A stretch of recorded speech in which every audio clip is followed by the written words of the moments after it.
अनुज, अनुज बेटा उठो, चलो दादाजी बुला रहे हैं। मम्मी थोड़ी देर सुनो तो ना प्लीज। नहीं नहीं, चलो चलो जल्दी से फ्रेश हो जाओ और दादाजी के पास जाओ। चलो, गुड बॉय।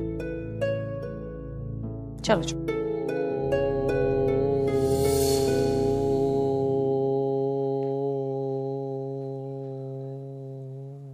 गुड मॉर्निंग दादाजी।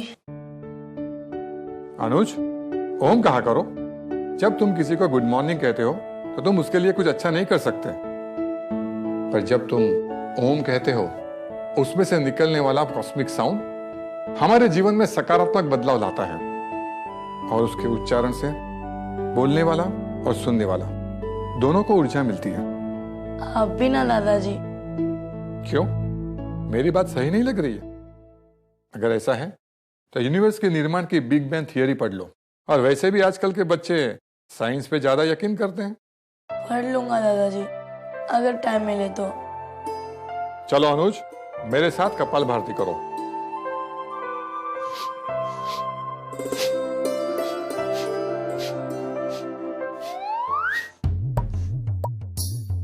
अनुज,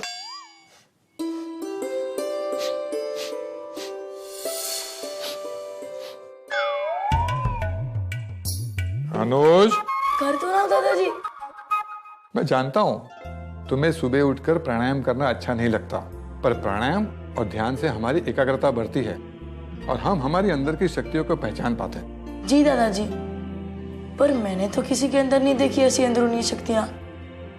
ऐसे बहुत से महान पुरुष हैं जिनके पास ऐसी शक्तियां थी। तानसेन का नाम सुना है?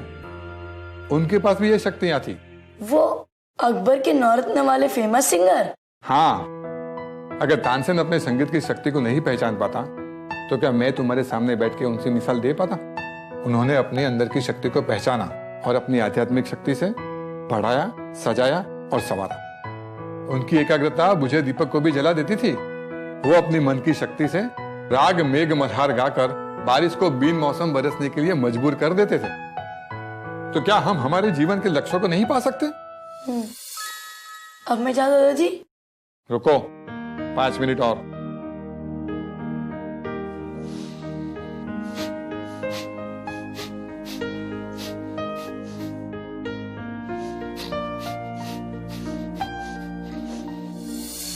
इंसान और वस्तुओं में भेद समझाने वाला पहला शब्द है चेतना, और इस चेतना को जानना ही आध्यात्म है, या सरल शब्दों में कहें तो स्वयं को जानना ही आध्यात्म है। आध्यात्म एक बहुत बड़ा और कठिन विषय है। इसे छोटी उम्र में समझना थोड़ा मुश्किल है, लेकिन लक्ष्य जितना बड़ा हो हमें अपनी कोशिश उतनी जल्दी शुरू कर देनी चाहिए, क्योंकि हर आने वाला पल हमें अपने लक्ष्य से एक कदम पीछे कर देगा। वैसे भी एक छोटे बीज को मिट्टी में बोकर ही एक बड़े पेड़ की उम्मीद की जाती है, और अगर ये बीज आध्यात्म की मिट्टी में बोया जाए तो इसकी जड़ें एक बार फिर सारी दुनिया में फैल सकती हैं।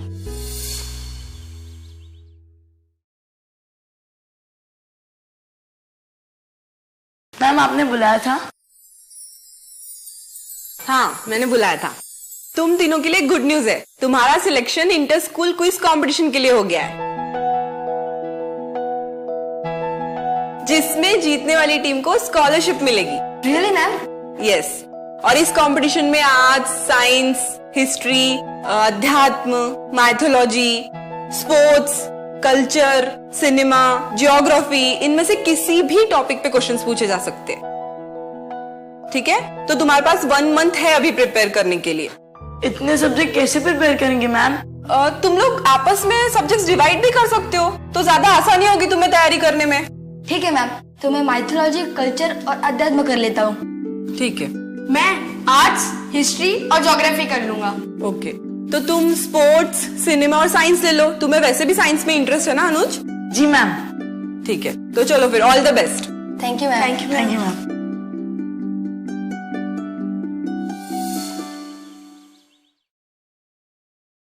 पूज्य महाराज जी कहते थे, सदगृहस्थ आश्रम में रहते हुए ग्लानि होने लगे, अश्रुपात होता हो, कंठ अवरुद्ध होता हो, तो समझना कि अरे आ गए अनुज। आरंभ हो गया। मम्मी, आपको नहीं लगता कि हमारा घर किसी आश्रम से कम नहीं है?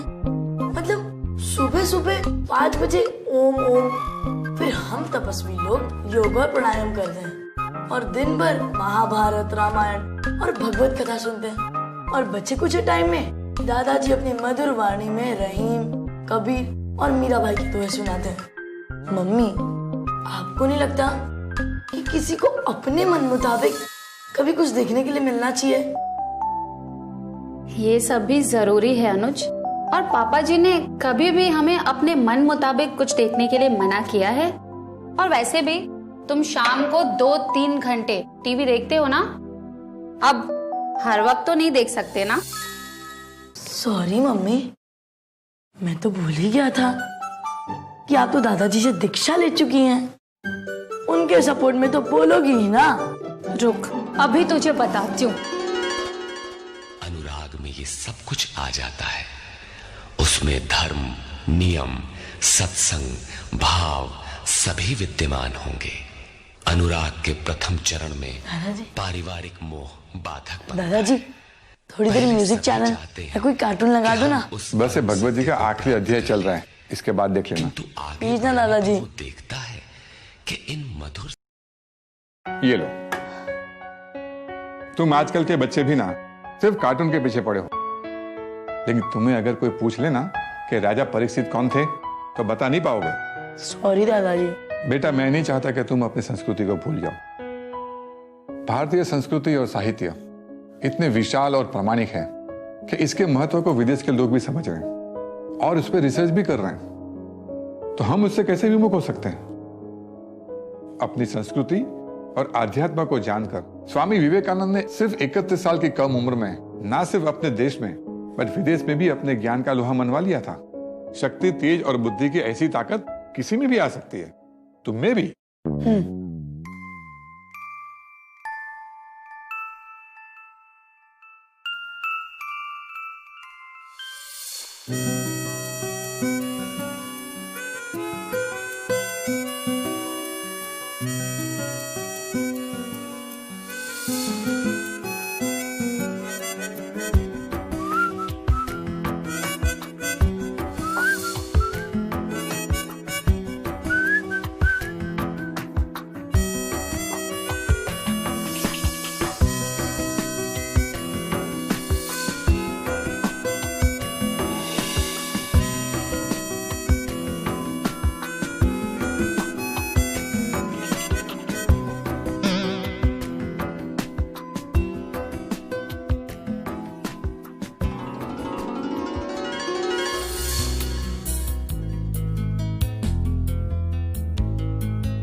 देखा, मैंने कहा था ना मेरा निशाना लग जाएगा।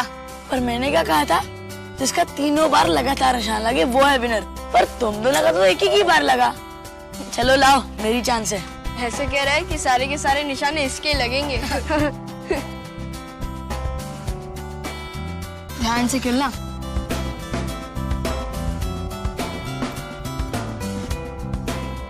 लो,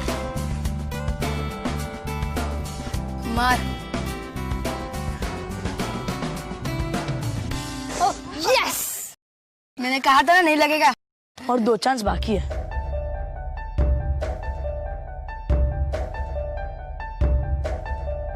मार। अब तो मार के रहूंगा।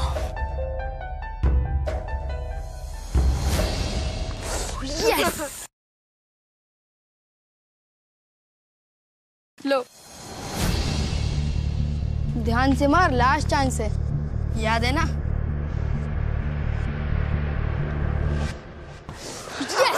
यस। मैंने कहा था इतना भी आसान नहीं है।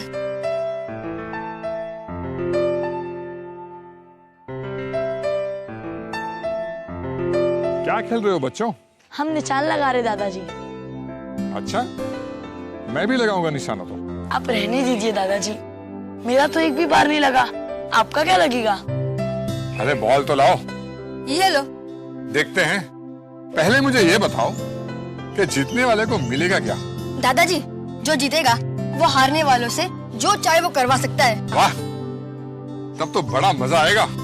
चलिए, अब आपकी चांस है। आपको लगातार 3 बार उसे गिराना है। मेरा एक बार, राहुल का एक बार, और इसका तो एक भी बार निशाना नहीं लगा। चलो देखते हैं।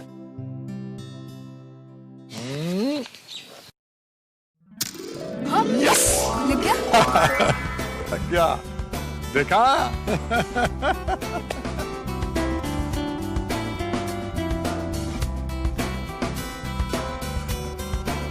चलो लाओ दूसरी बात।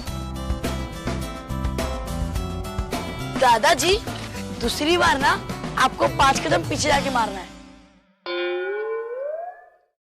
हाँ, 5 कदम पीछे जाना पड़ेगा। हाँ, 5 कदम। 1 2 2 3 3 4 5, ठीक है?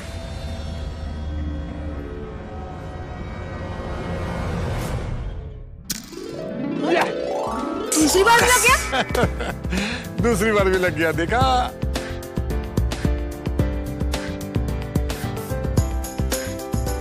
चलो चलो जल्दी, तीसरी बार भी तो लगाना है।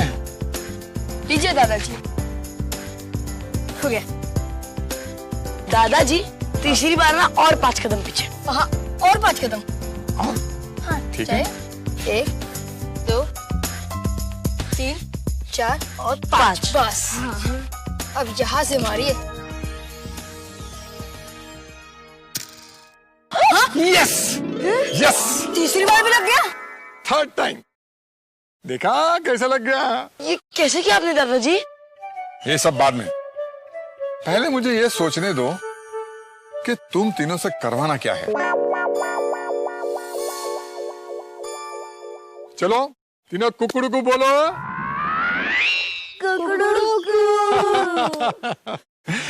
चलो मेरे मुर्गों, अब आइसक्रीम खिलाता हूँ।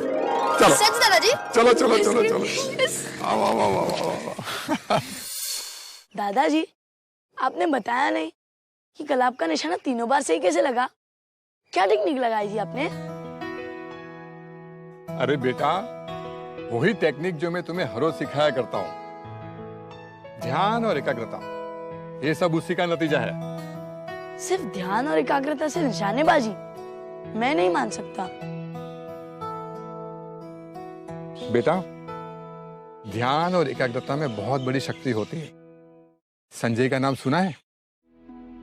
संजय ने अपने ध्यान और एकाग्रता की शक्ति से धृतराष्ट्र को हस्तिनापुर में बैठे बैठे कुरुक्षेत्र में जो लड़ाई हो रही थी ना, उसका लाइव टेलीकास्ट सुना दिया था। हो सकती है इससे बड़ी कोई टेक्नोलॉजी। और अभिमन्यु ने अपने ध्यान की शक्ति से गर्भ में सुने चक्रव्यूह भेदने की प्रोसेस को रिकॉल कर लिया था, रिकॉर्डिंग की तरह। दादाजी, आप भी ना कितने पुराने पुराने एग्जाम्पल देते हो। बेटा, फिर पृथ्वीराज चौहान का एग्जाम्पल ले लो, वो तो इतने पुराने नहीं है ना। उनको तो तुम अपनी हिस्ट्री बुक में पढ़ते भी रहते हो, उनका तो मानोगे ना? हाँ, पर उन्होंने क्या किया था? पृथ्वीराज चौहान को जब मोहम्मद घोरी ने धोखे से बंदी बना लिया था और गरम सलाखों से उनकी दोनों आंखें फोड़ दी थी, तब एकाग्रता और ध्यान की शक्ति से पृथ्वीराज चौहान ने अपने दोस्त चंद्रवरदाय के बताए शब्दों पे अमल कर दूर बैठे मोहम्मद घोरी को बाण से मार गिराया था।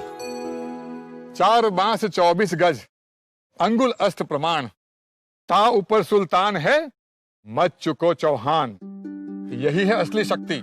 कोई मशीन भी इस तरह कैलकुलेट करके सही बाण नहीं चला सकती जैसे पृथ्वीराज चौहान ने चलाया था।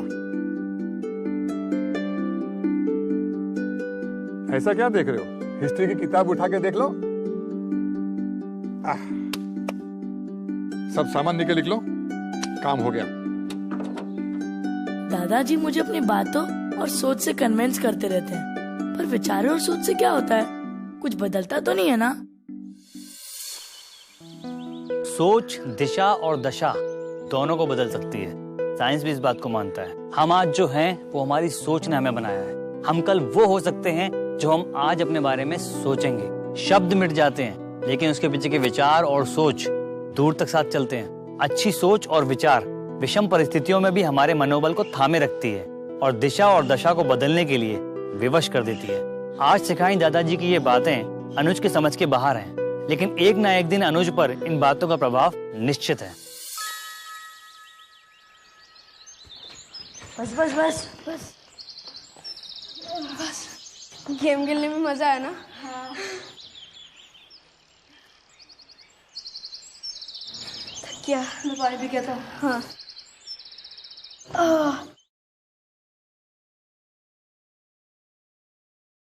राहुल, हाँ हमें कैसे भी करके कंपटीशन जीतना ही होगा, मनीष के लिए, वरना उसे किसी और स्कूल में जाना पड़ेगा।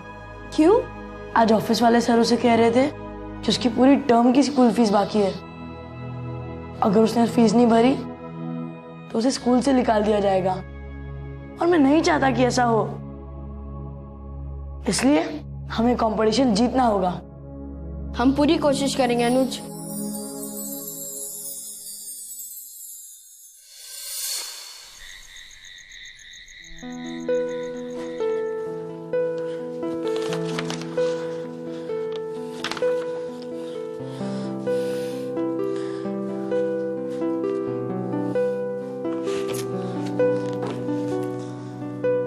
क्या पढ़ूं? पता नहीं कल क्या पूछेंगे क्विज में।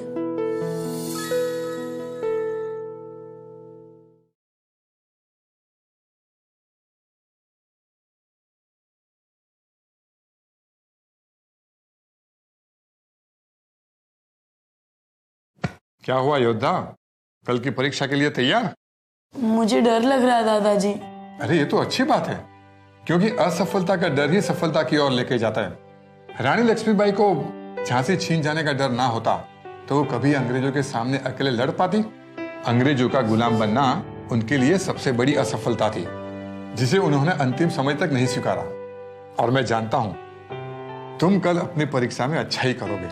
मैं पूरी कोशिश करूंगा दादाजी। Very good.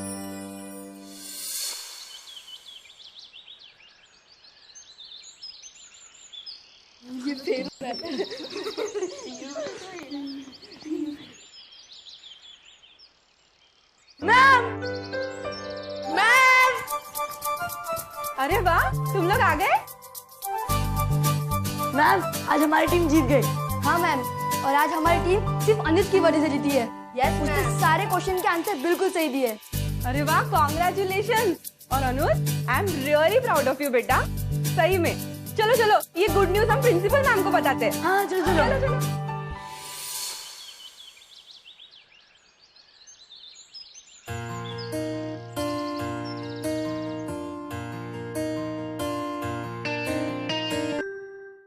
टीम सी को कॉन्टेस्ट में बने रहने के लिए और जीतने के लिए आखिरी 5 प्रश्नों के सही जवाब देने होंगे। तो ध्यान से सुनिए, ये दोहा किसने लिखा है? जाति न पूछो साधु की, पूछ लीजिए ज्ञान। मोल करो तलवार का, पड़ी रहने दो म्यान।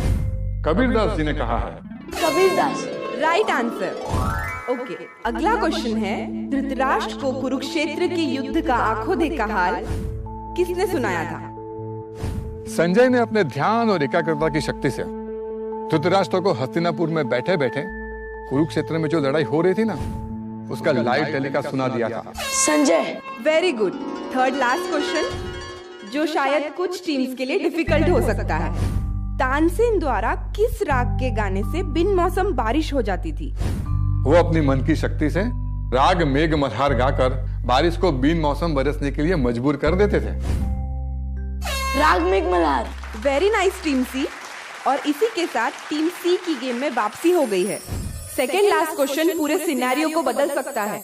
So please be alert everyone.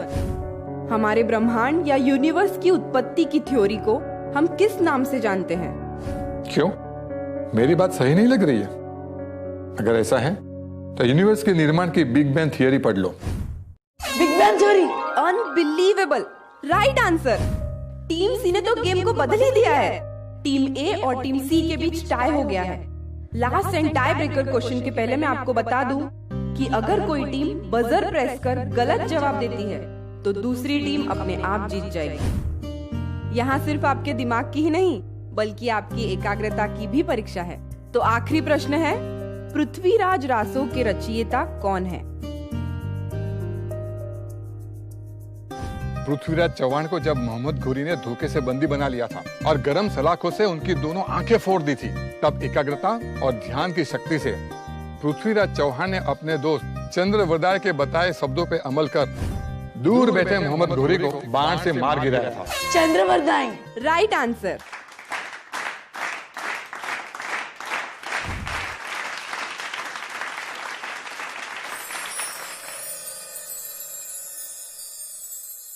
ये लीजिए पापा जी आपकी चाय।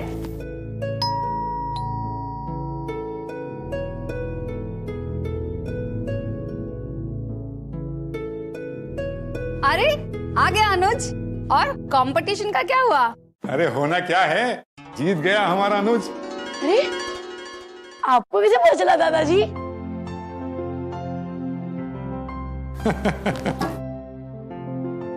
मुझे पूरा विश्वास था कि तुम ही जीतोगे। दादाजी आपको पता है, जब कंपटीशन शुरू हुआ ना तो मुझे कुछ भी याद नहीं था, पर जैसे टीचर ने क्वेश्चन पूछना शुरू किया मुझे एक एक करके सारे आंसर याद आ गए। बेटा, रोज सुबह सुबह मैं तुम्हें जो योगा सिखाता हूँ ना, ये उसी का नतीजा है। तुम्हारी याददाश्त भी पहले से तेज हो गई है और इसीलिए तुम्हें सारे आंसर याद आ गए। हाँ दादाजी, और आप जानते हैं जो आप मुझे बताते रहते थे ना हमारे महापुरुषों के बारे में, हमारे इतिहास के बारे में, आधा से ज्यादा क्वेश्चन तो उसी में से आए थे। अच्छा, थैंक यू दादाजी, थैंक यू सो मच। मैं आपकी वजह से ही जीता हूँ। अब तो मान गए ना कि योग में कितनी शक्ति है। हाँ दादाजी। और दादाजी कल से आप नहीं, मैं आऊंगा आपको जगाने योग के लिए। अरे वाह बेटा वाह, प्राउड ऑफ यू। शक्ति हमारे अंदर ही छुपी होती है।